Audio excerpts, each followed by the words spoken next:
Hello, this is Uncle Jim, and today we're going to look at the new Foxtrot Mike's Ranch lower that will go on any bufferless upper of theirs, like the Mike's 15, where you don't need a buffer tube or a buffer spring, and everything's contained in the upper. We'll cover that in a minute.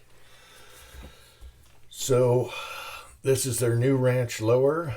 This is from, I believe, their second batch because it's already a 5,000 serial number. Boise, Idaho, Foxtrot Mike's. I love their 9 and 45 PPC type guns.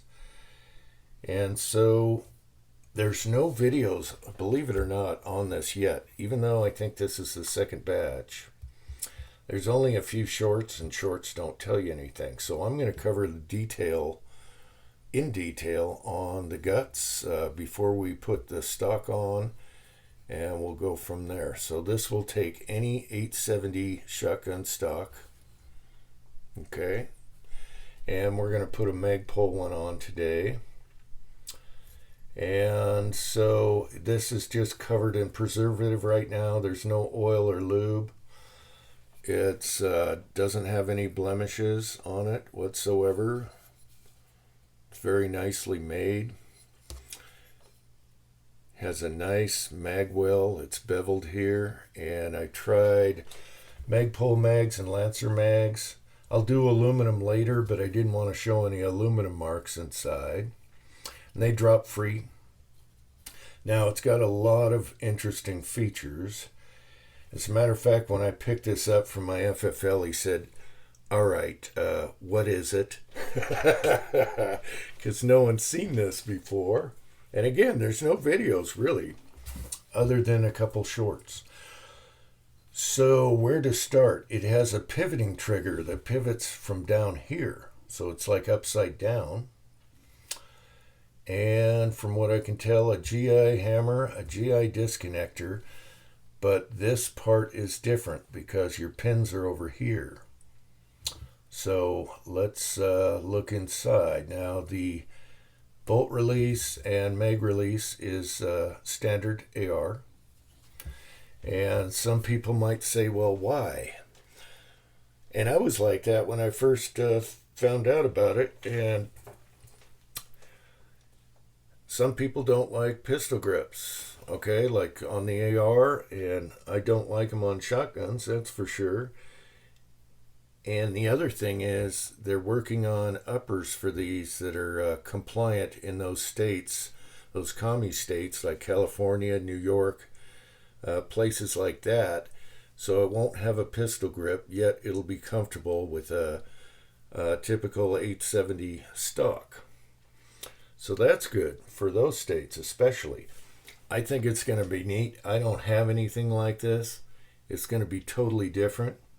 That's cool. And that's what they were aiming at. Something different. And this sure is. So let's look inside at the trigger. Now, the trigger return spring is right here. And it's retained by an Allen screw right here. And then the cross bolt safety that keeps the bar from moving, because you have a bar from here to here and the sear is on this end, I believe. I think so. I'm gonna have to check that out. I just got this.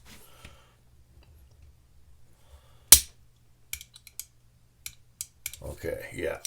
Okay, so I'll show you how that works. So inside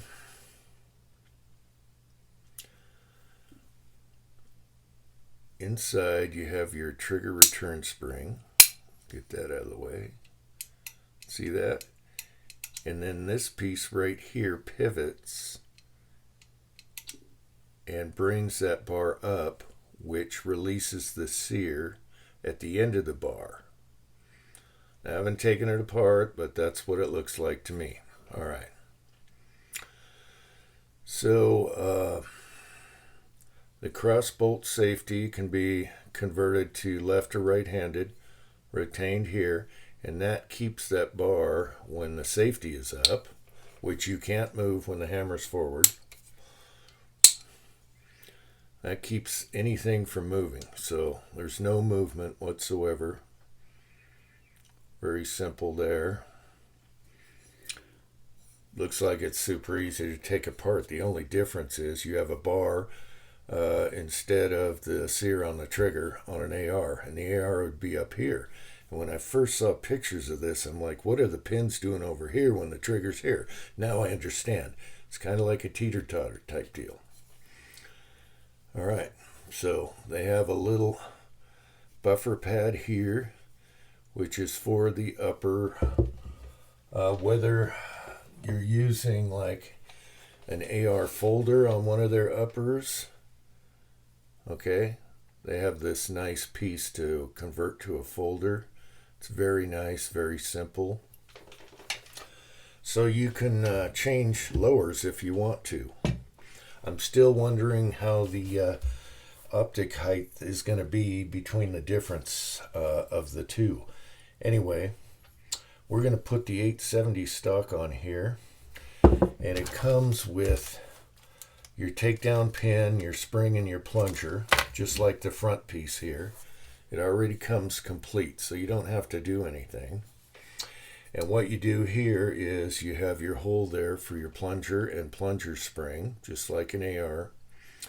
And you set it upright and put those in, and then put the stock on, and that retains it. Okay. So we'll install the 870 stock, and that way I can feel how the controls feel. This looks like it's too far away. The mag release, typical mag release, typical bolt release, AR.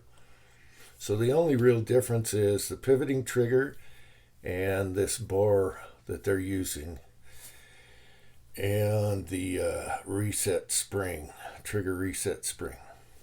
Very simple to undo though. It's pretty cool. Looks very well made. You got a slit at the bottom of the trigger here, probably for weight. So that's basically how it works. I don't know about like changing hammers and stuff. You can't change the sear. It feels like a GI trigger.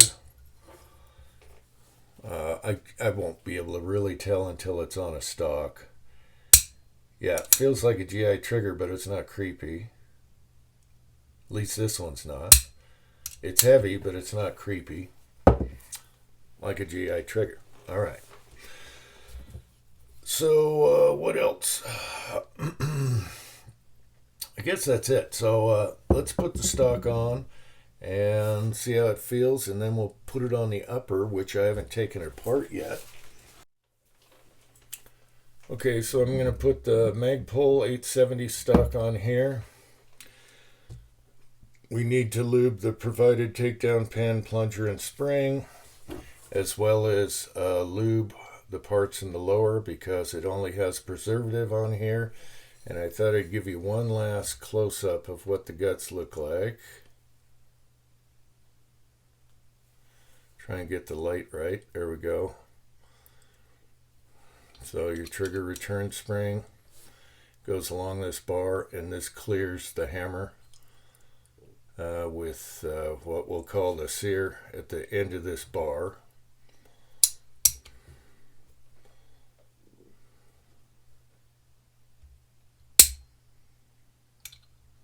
Okay.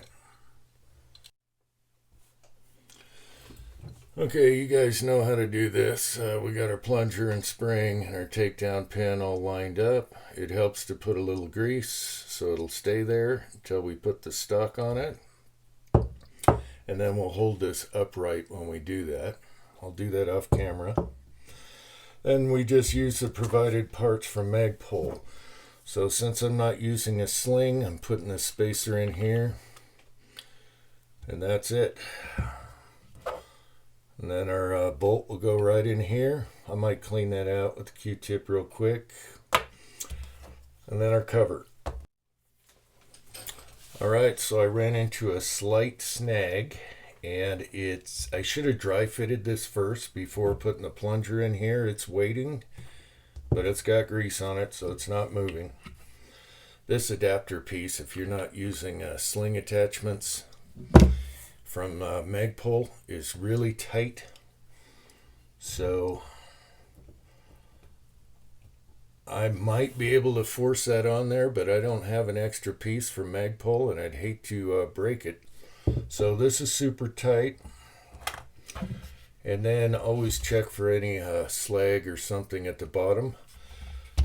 This goes on without this. This goes on and leaves just a little hairline there. And so I'm going to look in here for any bits of plastic, and I can take that off with a knife or a small chisel. But it's better tight than loose, that's for sure. But do a dry run before you put your takedown pin in there. And so what I'm going to do here is improvise. Now this is a drum from a Dremel. Don't use a Dremel. Worst gunsmithing tool in the world. So if you had a used drum, it'd be even better, but it's the perfect size. Okay, so I'm going to put this in here because I want that hole evenly around, and I'm only taking off 1/1000ths, okay? And so I'm just going to turn it by hand and then test fit it again. It only takes a few seconds. If you don't have something like this, you can improvise. You can use something like this. This also fits in there. Anyway, better tight than loose, and I'd rather it be tight than sloppy. So in case you're putting one of these on, you run into that no matter what you're putting it on. There you go. All right. Then I'll put just a little bit of grease right there. I just don't want to crack this thing.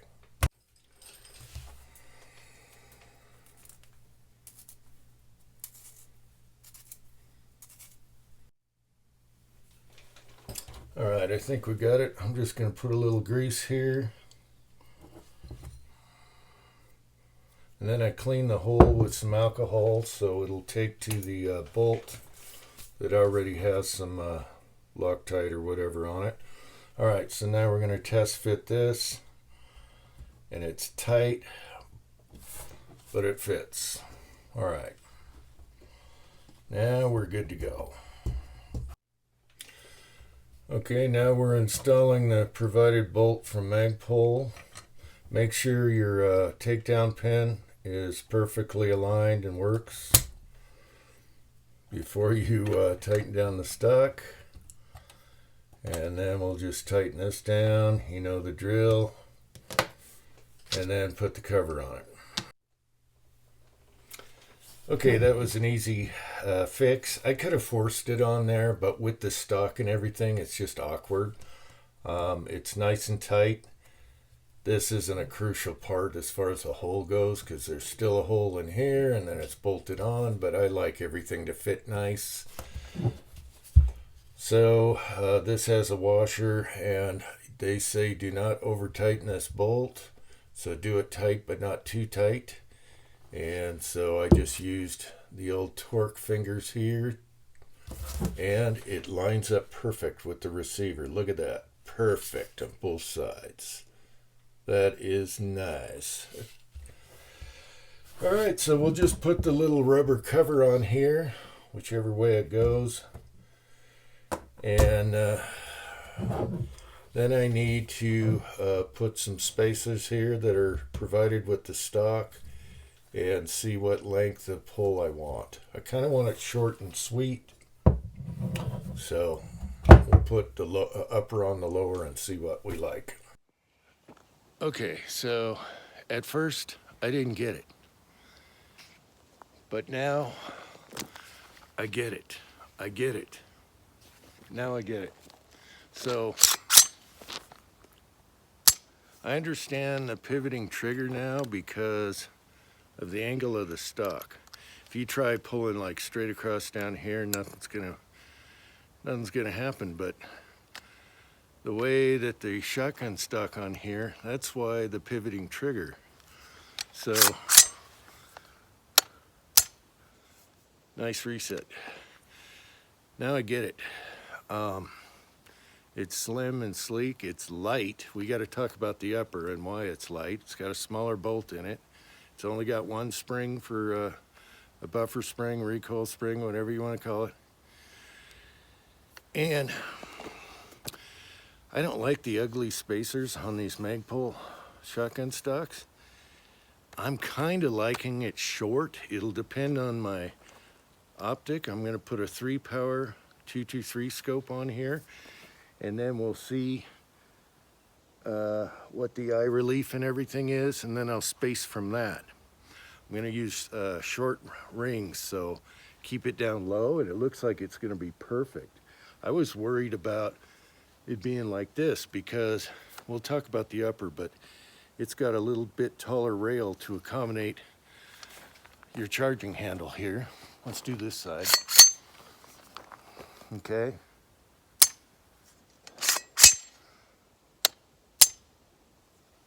Now I totally get it. It's different than an AR. I like it. It'll go right on the quad. It's slim. There's no grip. All right, now I get it. There's a couple weird things. The mag release is way up front. I guess I couldn't put it anywhere unless you're, you know, got a lever out here because it's so forward, so you can't reach it. So you're gonna have to come up and hit it off the trigger. But you got 30-round magazine, so it's a ranch rifle. I get it. So I'll figure out optic. I need to clean and oil the upper. We're gonna show that, what the guts look like in the upper. This is a 16-inch. You can put a suppressor on it. And I get it now. I get it. I like it. I don't have nothing like this. I used to own many 14s and many 30s, but the mags, and that was during the ban, and the mags were really hard to get or expensive, and then the aftermarket, you'd have to go like through 5 or 6 to get one that worked. This is stupid easy. You got ARs, you want something else? I get it. Now I get it. And I like how it comes up and feels in the weight of it. It's very light. It's supposed to have light recoil. We'll find that out maybe tomorrow. And I get it. I get the pivoting trigger. All right. All right. Okay, we're back inside, and I still have a smile on my face because this is pretty cool. I want to thank Paul at Foxtrot Mike's for putting a smile on my face. And we'll do the upper in the next video, take it apart, show the guts. I need to clean that, put an optic on it, and then we're going to shoot it in a video after that.